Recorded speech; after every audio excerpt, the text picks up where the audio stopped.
হ্যাঁ, আমি চঞ্চল। আর আমার চঞ্চলতাটাই আমার সৌন্দর্য।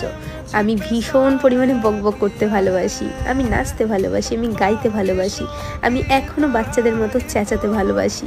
জানো, আমার এখনও পুতুল ভালো লাগে, আমার এখনও ফুল ভালো লাগে, সেটা রাস্তার ধারের হোক বা কোনো বাগানের বা কোনো দোকানের কেনা ফুল হোক।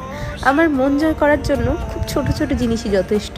এই যেমন ধরো একটা টিপের পাতা বা রাস্তার কোনো ফুল বা কোনো কিছু, একটু সময় দিলেই আমি তাতেই খুশি। আমার চাওয়া পাওয়াগুলো খুব সাধারণ, বাট তবু কেন জানি না কিছু মানুষের মনে হয় আমি হয়তো এক্সপেন্সিভ কিছুই চেয়ে ফেলি। এবার আমি নিজের কাছে নিজেই একটা প্রমিস করেছি যে যা হয়ে যাক, যা যা খারাপ হোক ভালো হোক, সব সময় মুখে হাসিটা থাকবে।